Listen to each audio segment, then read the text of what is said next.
perception controls genes. Understand? The genes did not control themselves. The perception was the signal that converted the sleeve of the DNA to come off. So the bottom line is, perception not only controls behavior, but perception will actually go in and select which genes you're going to express. Now here comes the third part. The first part, perception controlled behavior because the protein was there. The second part, the signal shows up and the protein's not there, so the perception signal goes to the genes and activates the appropriate gene. Here's the third part. What happens if I run into a stressful environment and I don't have the appropriate genes to respond to that stress? Well, then you just have to say, well, the only way you're going to manage is to change the genes. Well, in conventional biology, the only way the genes change is a process called random mutation. This is in all the textbooks. What does it mean? It says this: I can chemically cause a mutation to occur, but what I can't control is the outcome. The outcome is always random. So the bottom line is that's where Darwinian belief comes in, that evolution was random changes in the genes, that genes are only changing by accident. That's conventional belief. Except 1988, this paper comes out in Nature by a man called John Cairns, and it changes the entire foundation of biology that we've ever held for the following reason. He tells us about a new kind of mutation called an adaptive mutation. The point about this mutation? That the genes are not changing randomly, but the environment is controlling the mutation, so that you're always adjusting your genes to fit what you see in the environment. And so that it's not random, it's environmentally directed mutations. Well, recently, this is a paper that just came out within the last year. The other one was 1988. This is a very interesting paper because what they showed was this. You can take a population of bacteria, put it into 5 test tubes, and put the same but very stressful environment into each of the test tubes, causing the bacteria to change their genes to survive. Here's the point. In each of the 5 test tubes, the result was exactly the same. Well, then all of a sudden it says, where's the random nature of that process? And the answer is not random. Evolutionary changes are always adapting to the environment. These miniature adaptive radiations unfold in the same way every time, governed by the available environmental niches. Here's the point. We adjust our genes to fit the environment that we think we live in. And I say we think we live in because perception may be right and perception may be wrong. And therefore, perception is belief. And if this is true, do you understand what this means? It's belief that changes your genes. It's your perception that changes your genes. It's not an accident. And so this chart out of Science, which is about Cairns' work about genetic changing, I marked this one with an asterisk because when this article came out, this box was called Genes of DNA Metabolism. There's now a new name for that. They're called genetic engineering genes. What this means is this. We have now found out that in every one of your cells, you have genes whose function it is to rewrite the other genes when necessary. So you are all equipped with an ability to adapt and change your genes as you respond to the environment. So all of a sudden it says this. The environment, watch where the arrow goes, the environmental signals activate genetic engineering genes. They can change your own genes and change your genotype. But this one, organisms' perception of the environment separate from the environment. Why? Because perception and environment may be 2 different things. I might say, I live in a toxic, hostile environment. But that might be by belief. I might be in a very supportive environment. So it says, my perception may differ from the reality of the environment. But nonetheless, what does perception do? Follow the blue arrow. Activates genetic engineering genes. Your own beliefs are selecting your genes. And if you don't have the right genes to handle the stress that you're in, your belief will rewrite your genes in an effort to do so. So all of a sudden it says there's a lot of control over your life, but it's mediated by the perception of the environment. That's what's controlling the whole thing. So our third conclusion is not only does the perception activate behavior, not only does the perception activate the genes, but when necessary, perception rewrites genes. So what's the conclusion? Are you genetically controlled? Are you at the behest of your heredity? Are you a victim? Absolutely not. Why? Because by adjusting your perception, you can adjust your behavior. By adjusting your perception, you can select different genes in your function. By adjusting your perception, you can rewrite your genes. Now, I wouldn't want you to rewrite your genes because 95% of us got here with very appropriate genes to survive and have a great life. Here's the problem. Almost always, when you rewrite your genes, you do a negative process because your genes were already working. And so lots of illnesses and things like cancer, 95% of cancer has no hereditary linkage. 95% of cancer is actively produced by an individual's perception rewriting their normal genes and making cancer genes. All of a sudden, unfortunately, remember when I told you when you were a victim of your heredity, you could be irresponsible because the genes just came that way. If you understand what I'm talking about, then all of a sudden you say, oh my goodness, then how I see things, how I believe things are going on become important. The answer is, well, if you think your behavior or the selection of your genes or the rewriting of your genes is important, then the answer is yes, because all of these are connected to belief, because perception in humans is related to belief. So you have the ability to change anything in your body. Unfortunately, if you got here healthy and you change it, that usually means you're making it less effective as a living organism. So the bottom line is this. The perception of the environment, your nervous system sees the environment and interprets it. So here's the real environment. Here are the cells. Interestingly enough, if I would take dystrophic patients and take muscle cells out of their body, in many cases, when I took the cells out of the body and put it into a good environment, the cells grew beautifully and grew healthy and well. But when they were in the body, they didn't. Why?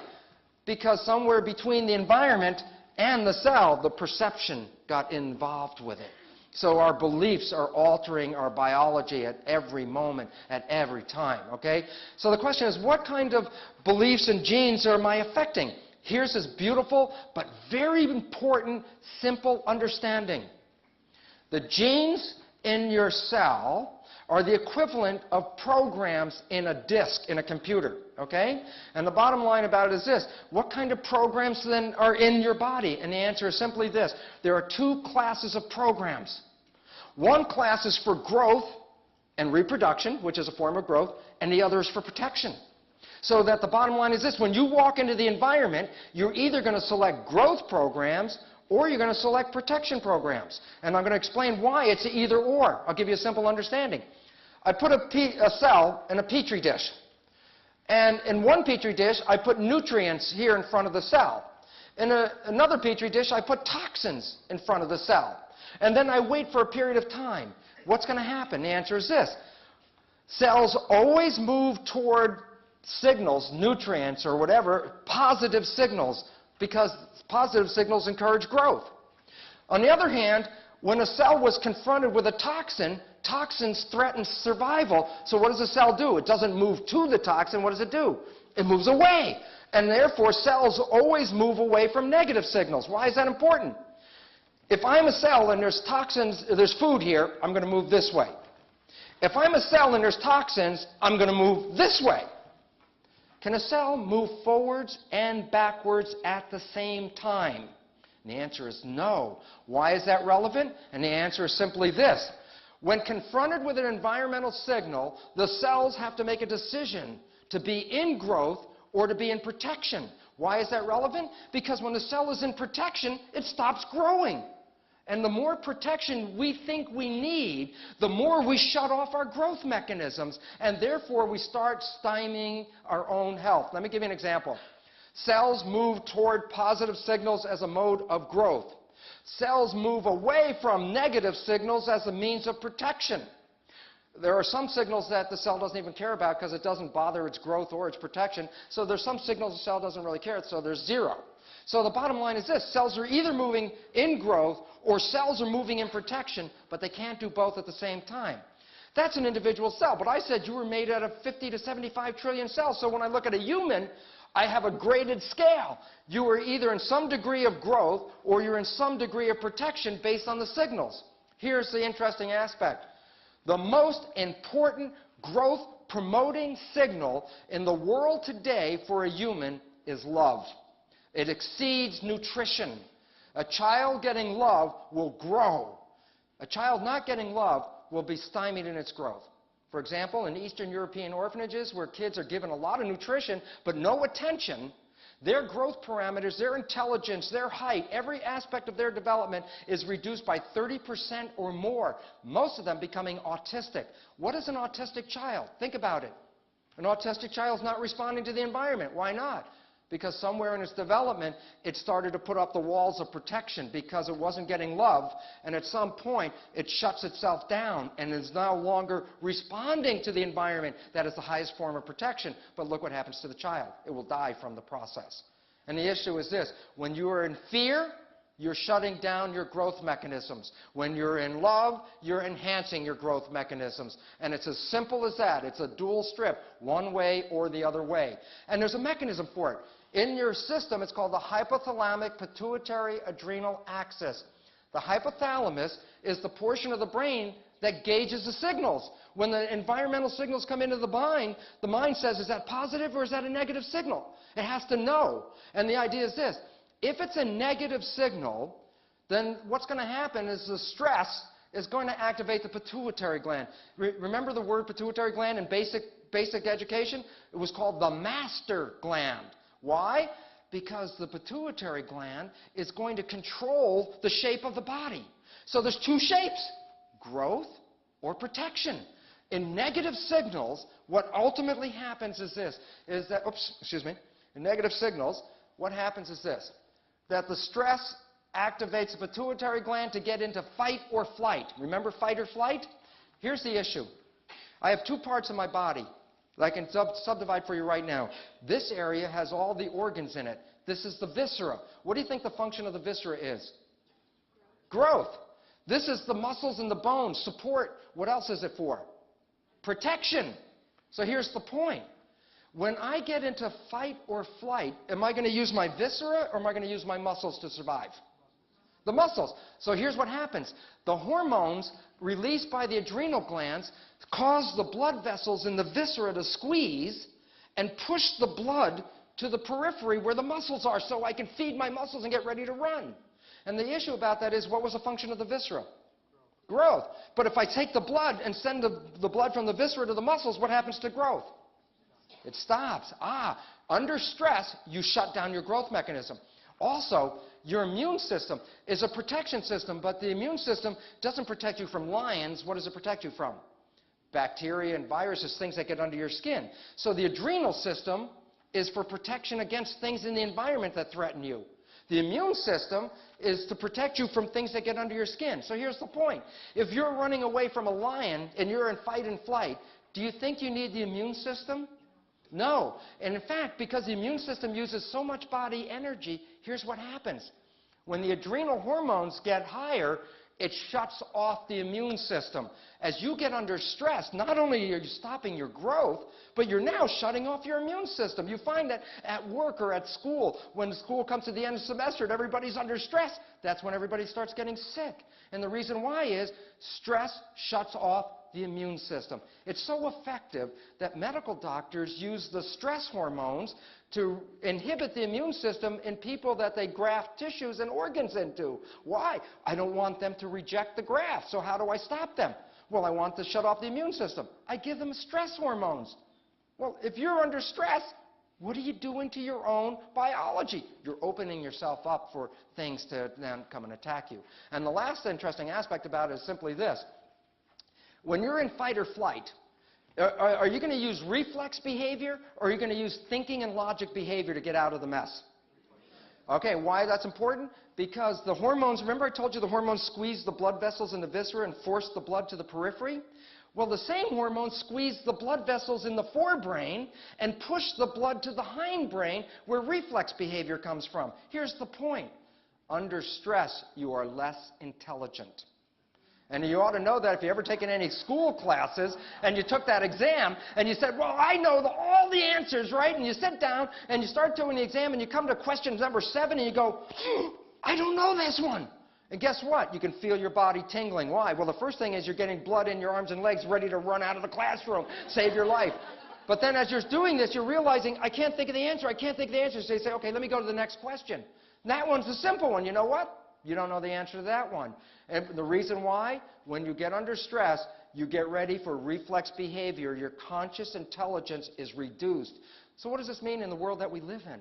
Every time you turn on the news, every time you watch the TV, every time you listen to the radio, be afraid, be afraid, be afraid of this, be afraid of that. The air is bad. Flesh-eating bacteria are coming.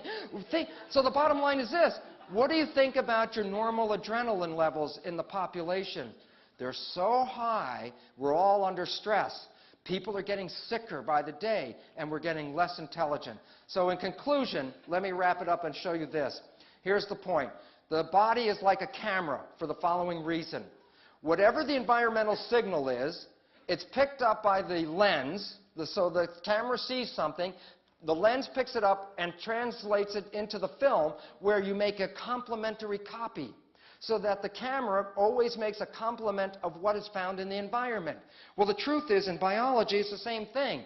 The cell is like a camera. Whatever is in the environment, the membrane is like a lens. It picks up the image and sends that image to the nucleus where the database is. And that's where the stored images are. And the interesting aspect about it is this. The cell will make a physical structure to complement the environment. So that's, if you're a diagnostician and you're looking at somebody's health, their physical expression is a reflection of the environment that they're in, because they're making that mimic. So the bottom line is this. When you open your eyes, is this the image you see? The reason why, if you open your eyes and live in this stressful situation, what are you going to do to your physiology?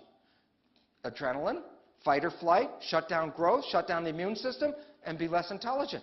But you could easily look at the world and see a much better, healthier picture. For example, Maxfield Parrish's ecstasy. When you see this picture, so the question is, I could see this world and see this, and what do you think I'm going to be in growth or protection? Growth. So the bottom line is how I see it is adjusting who I am. Well, the interesting part about that is as follows. The perception interfaces between the environment and your biology. But your perception is belief.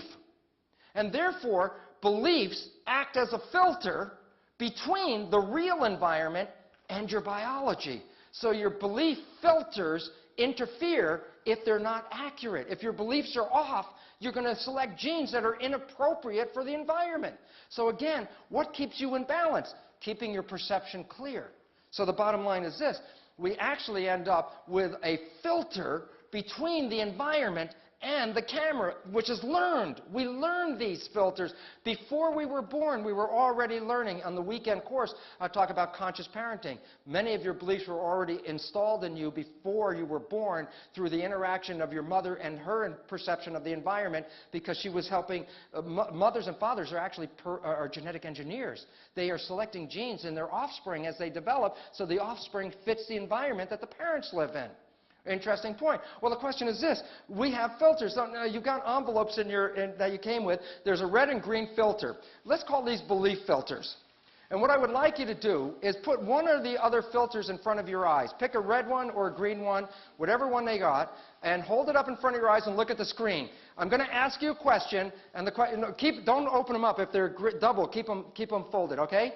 Here you go. Now, I'm going to ask you a question. When you look at the picture, tell me if this is a picture of love or fear. When you see it, does it look like love or fear with your glasses on? Put the glasses on. Are you living in love or are you living in fear? Okay, now take the glasses off and find the other glasses. Okay, you got a different set of glasses now? Okay, put those up. You ready? Are you living in love or are you living in fear? Okay, are you living in love or are you living in fear? Well, here's the simple point. This is the beautiful point. Life has everything in it. Life has everything, but you will only see what you have perception filters to see. And you were taught perception filters. You were taught by your parents. You were taught in school. You were taught how to see life. And here's the beautiful part. We can remove these filters that have interfered with our lives, and it does not take long. And the beautiful part is, after the break, When Rob Williams comes up here, he's going to show you and give you tools of how you can rapidly change your filter and in the process select healthier, more growth-satisfying genes than the ones that we tend to be selecting because of our concern about the environment. So the bottom line is this: you are all powerful. And the fact is, knowledge is power.